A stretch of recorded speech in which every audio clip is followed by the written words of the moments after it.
Right now on Denver 7 News at 5 a.m., some terrifying moments after two teenagers were shot near a Denver high school. You go to school to learn, not to deal with stuff like this. The help available for students today as police search for a suspect. You'll be up against more heat and haze today. We are set to break another temperature record, but the good news, a cool down isn't far off now. And the Broncos only have a few more days of practice before their season opener in Seattle. What Russell Wilson's former teammates are saying about his return to his old stadium. I think that Seattle should cheer him on, for everything that he's done. Gives you an idea of his character when his opponents are still cheering for him. We're glad he's on our side. Yes. Thanks for joining us on this Thursday morning. I'm Brian Sanders. And I'm Nicole Brady. It is another Denver 7 weather action day. One more day of this heat, Lisa. We won't be under a heat advisory tomorrow. I promise you that. Today, though, another one, and it covers all of northeastern Colorado in effect until 8 o'clock tonight. So again, stay indoors, stay cool if you can today. We're going to see another day of record-breaking highs, mid to upper 90s, near triple-digit heat in some spots. Coming off of two broken records yesterday and the day before, and today, unfortunately, fire danger is going to be high too. We do have red flag warnings going into effect. We'll talk more about that coming up here in just a few minutes. A cold front set to roll through, though, tomorrow. So we're talking a 20 to about 30-degree drop in temperatures from upper 90s today to low 70s tomorrow. We'll talk more about that coming up here, Jason, in just a few minutes. Oh, it'll feel so good out there. Right now, the overall drive looks pretty good for the most part. We're not seeing any big problems across Metro Denver, which is good news, whether it's up here to the North 40. This is I-25 up at Longmont. You can see the southbound side, northbound side moving just fine. And you can see also from the camera here across I-70 that we still have a few of the cones set up, but they're picking up most of it on that eastbound side, getting on over to 225. From the map, you can still see a little bit of yellow showing up over by Pecos and Federal. You're also still seeing a little bit showing up over here on the east side of town. But really, for the most part, all the overnight construction is getting picked up anywhere you want to go. The rest of the drive is wide open, including to that north side. No issues to or from Boulder or across downtown right now. Well, right now the search is on for a suspect after two teen boys were shot near East High School in Denver. This was a terrifying situation for students and parents because the shooting prompted a lockdown at the school. Workers nearby also ran to help. Denver 7's Veronica Acosta joins us live where this happened outside the Carla Madison Rec Center in Denver. And Veronica, witnesses say it started with a large group in a fight. This really all happened before 4 in the afternoon yesterday, so you can only imagine just how busy this entire area was. I mean, Colfax, just off to my right, and we know just what a busy street that is, right? The fight happened right in front of the rec center that's behind me, and you guys, the high school is just about 800 feet right in front of that rec center, so just something to keep in mind there. One witness who helped one of those teen boys told us it was a really scary situation. Listen to what she said happened. Maybe 5 minutes after the fight broke out and was, finished, like 5 or 6 shots came, boom, boom, boom, like that. And we saw a boy fall to his knees. The whole staff, including our clients and everything, ran out there to assist the juvenile. I actually was the one holding, I took his shirt off and hold pressure on his face until the ambulance got there. So we were attending to him. There was no exit wound. It was just right in the cheek right here. Got shot in the face. So you saw it? Yeah, I saw it up close in person. That's Shelly Martinez. She actually works at a barber shop right across the street from the rec center here. She says she saw a big group of teens gather and then she saw the fight start. And you can see from this video just how big of a police presence there was after those shots rang out. And because this all happened so close to East High, like you mentioned, the school was put on lockdown. And we know last night the school's principal did send a letter to parents saying there would be counseling services for any students at the school who needed someone to talk to at any point today. Now, Denver police say they still have not made an arrest in this shooting, but they do say they need your help. So anyone out there with information on a suspect or suspects is being encouraged to get in contact with Crime Stoppers.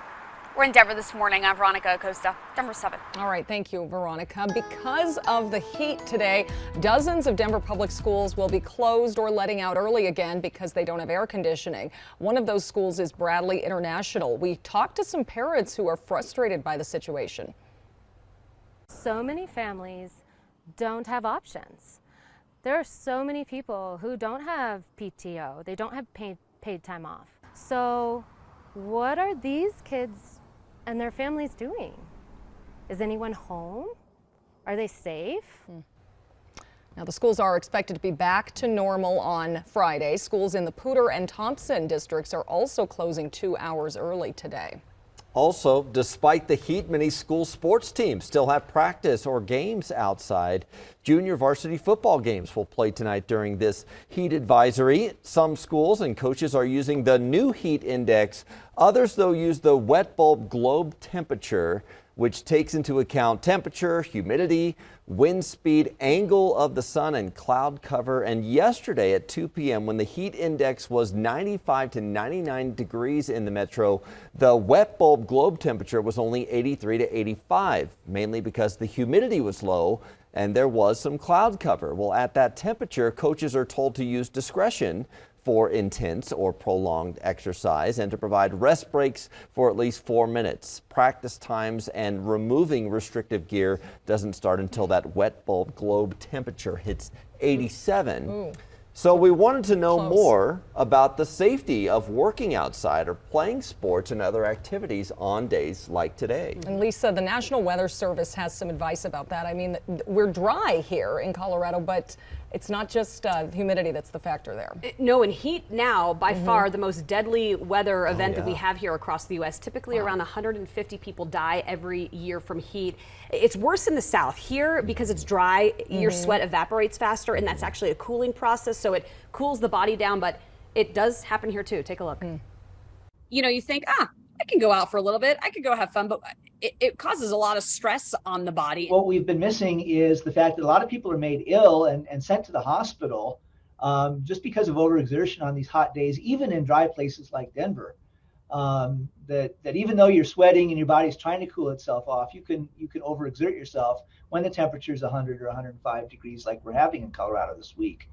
And that can still make you sick. So take a look. Yeah, when it comes to getting sick from the heat exhaustion versus heat stroke. With heat exhaustion, you're going to feel dizziness, thirst, sweating, heavy sweating, and your stomach could get a little sick too, a little nausea. Where it becomes really dangerous is when heat exhaustion turns into heat stroke, more confusion, potentially becoming unconscious. That's obviously where you're going to want to call 911 and get help. But on days like this, you guys, it can happen. And we've seen, unfortunately, now day upon day of 90-degree plus heat. So just be careful out there today. Yeah, and if you're feeling that way, your dogs are probably feeling that heat the same way. When it's above 90 degrees, pavement can be as hot as 150 degrees, and that's enough to burn their paws. Older and overweight dogs are more likely to overheat. Flat-faced breeds like pugs and bulldogs also have a lower heat tolerance, and dogs can get heat stroke, so watch for the rapid panting or thick or sticky saliva, weakness or dizziness, even vomiting and diarrhea. With everyone cranking up the AC, that's putting pressure on our power grid. Xcel Energy had to lock tens of thousands of Colorado customers out of their smart thermostats to ease the strain on the grid. Those customers opted into a money-saving program with the company. But we wanted to settle the age-old question, is it better to leave your AC on throughout the day or turn it off when you leave home? A PhD student at CU Boulder's School of Engineering says that answer is simple, turn it off. It saves you a lot of energy to not run your AC when you're away from home. There are a couple concerns about the immediate impacts of everyone turning on their AC at 5 p.m. every day that are maybe a little bit more nuanced, but overall it will in fact save you energy. All right, there you go. If you're interested in updating your home to be more energy efficient, there are new tax incentives available through the Inflation Reduction Act. That'll be next year. They include rebates for upgraded furnaces, water heaters, home appliances, 30% tax credits for energy efficient windows, doors, and insulation, and a 30% tax credit on the installation of solar panels. You can follow the forecast anytime on our website, denver7.com, or by downloading the free Denver 7 Plus app. And right now on the drive, it's warm out there, but I'm not seeing any problems with warm-related cars, anything like that. Not slowing you down by any means. The older cars used to have a real hard time with dealing with the heat. We're not seeing that with the new modern cars. The east and westbound side of 270 here at Vasquez looks just fine, so a nice quiet start here to the morning commute. Well, a lot of us want to know when Casa Bonita is going to reopen. At least we could get a better idea of what it will look like when it does. The renovations happening inside no longer have to be kept secret. And our earliest ancestor. None of us would be here without this guy. What scientists now believe the first mammal to ever walk the earth looked like.